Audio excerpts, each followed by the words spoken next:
This was me right before the climax of Fast 6. Okay, this is pretty good, but it's alright. I mean, the climax has to come up with something awesome. Whoa, what is this? Oh, okay, let's see how that works out. During the climax of Fast 6. After the climax of Fast 6. After the post-credit scene of Fast 6. Sorry if that was too graphic. Hey, what's up, folks? It's the Methodical AAA. If you don't like me, frankly, I don't give a doo-doo anyway. I just came back from seeing Fast and Furious 6. 6!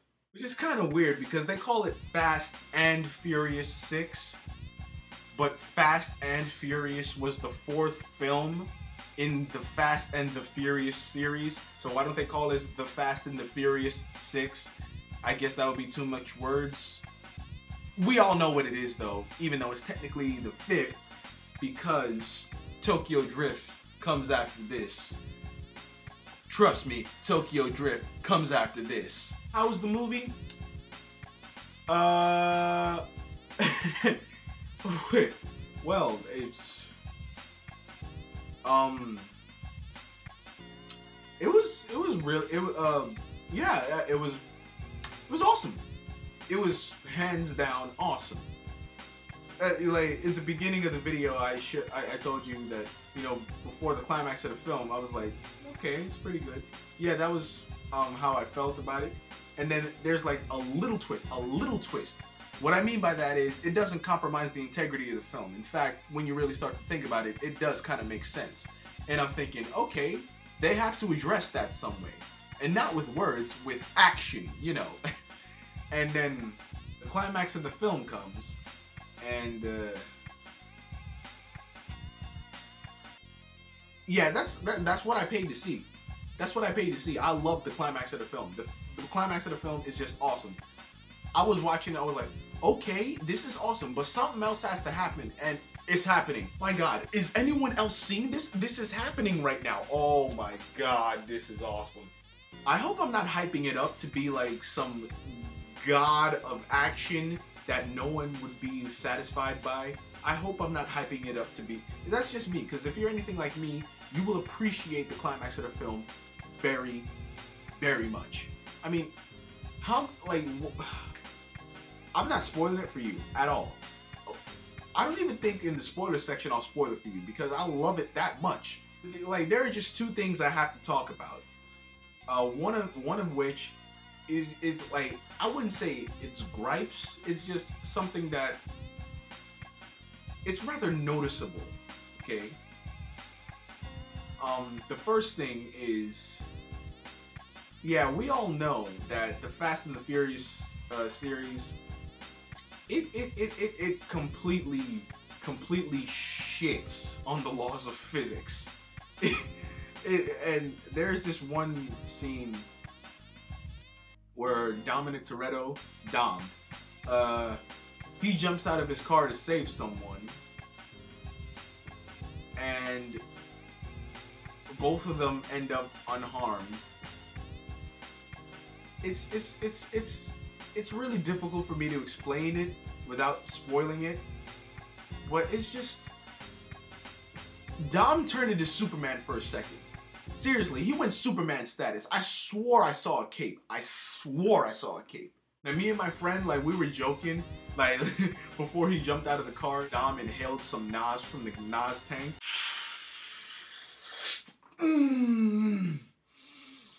Oh, I feel like Superman. Honestly, I wouldn't be surprised if that happened. And the second thing that I have to talk about is, I'm not spoiling it. If you want me to elaborate, then wait for the spoiler section. But something happens in the climax of the film that if I had a hat on, I would take it off to the filmmakers, or especially the writer, because I'm sure the writer is the one that came up with this. Because honestly, I did not think that they had the balls to do this. Because, let me just, odds are you guys aren't gonna really understand what I'm talking about, and if you do, okay, it's like this. I really like this character. I really like this character. I also like this character. In fact, I like these two characters when they're together. However, in order for this future event to take place with credibility, these two characters can't be together. And the movie, the climax of the movie, in my opinion, it pulls an unexpected turn. Because honestly, I didn't think that was going to happen. And I'm glad that happened, because that brings something that a lot of people say that the Fast and Furious movies don't have, which is substance. I think this thing brought substance to this particular character. The character over here, not this character. Well, what this character did brought substance to this character. If you want me to elaborate on that, then wait for the spoiler section, okay? Because, oh, trust me, I'd love to elaborate on it. Anyway, Fast 6, on the whole, it has good action, but I really appreciate the climax. The climax brought it 10 points higher. So, in the end, out of 100%, I give Fast 6 an 89. I really like this. I really like this. Yeah, I like it more than Star Trek Into Darkness. Yeah, I do. Now, for the spoiler section.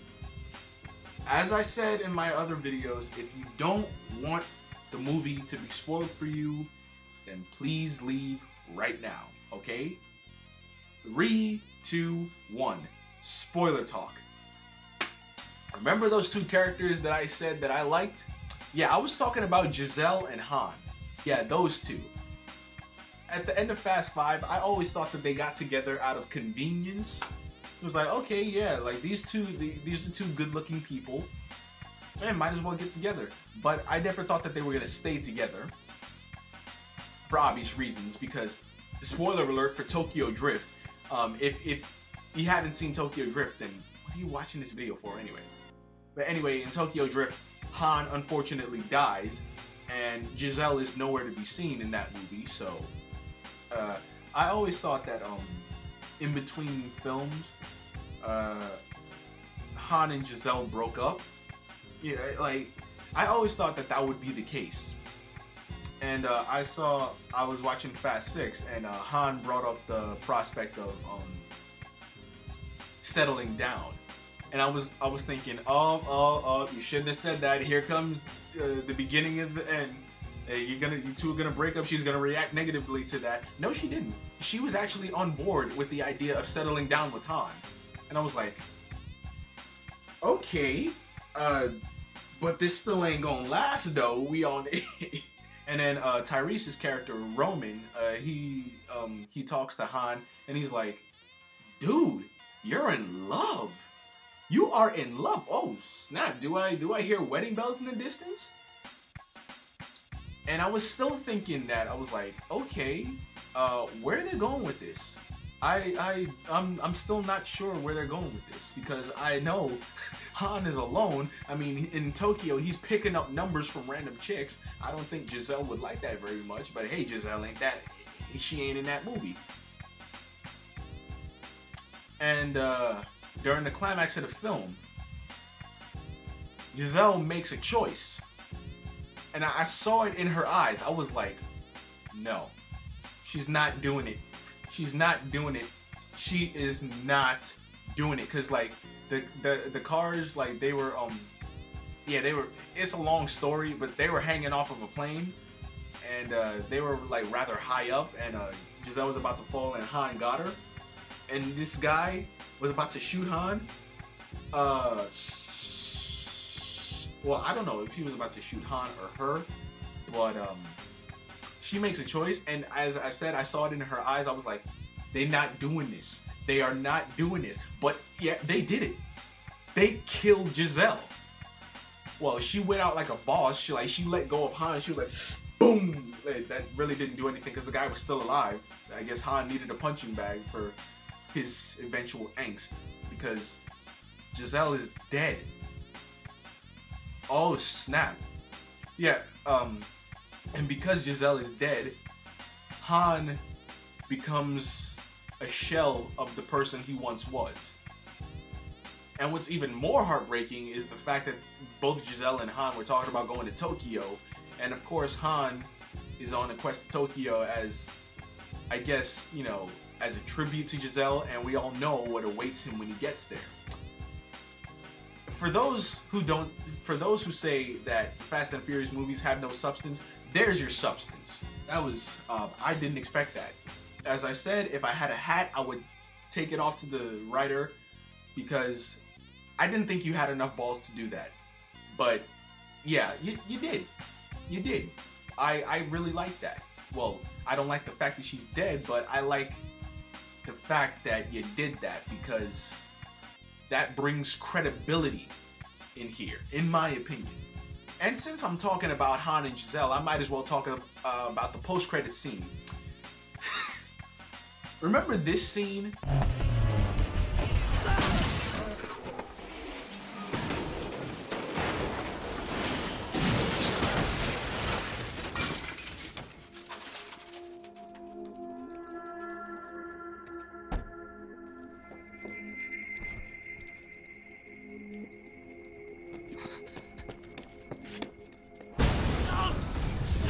At that scene where Han dies, turns out that wasn't an accident.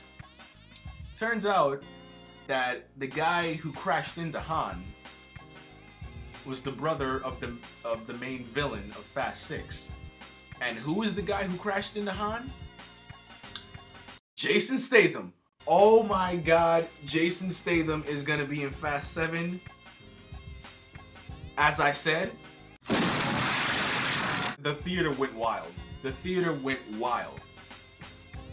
I got up out of my seat because like everyone was getting out of their seat, so everyone was standing. So I was like, oh snap!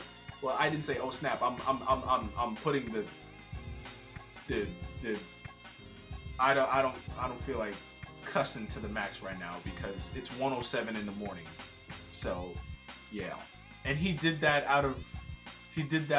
pretty much out of revenge for his brother's death. And I want to see that.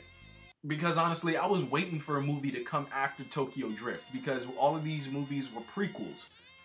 And I always thought of Han as Obi-Wan. Like what I mean by that is, like Obi-Wan survived the entire prequel trilogy just to die in episode 4 after mentoring some kid. And same thing with Han. Han survived all of this stuff. Dude was helping jack gasoline trucks. Dude helped jack $100 million from Brazil. And dude was getting out of a car that was hanging off of a freaking plane just to die in a crash in Tokyo Drift after mentoring some kid. Well, I say mentoring kids is the kiss of death right there. But anyway, that was yeah, I'm looking forward to Fast 7, and it's coming out next year. I'm done. I don't know what to do. I don't know what to do. I could talk about this forever. But yeah. I'm done. That's pretty much all I had to say. I'm the Methodical Triple A. If you don't like me, frankly, I don't give a doo-doo. Peace. And like last time, because I'm not putting my hand up on there because it doesn't make no sense, so.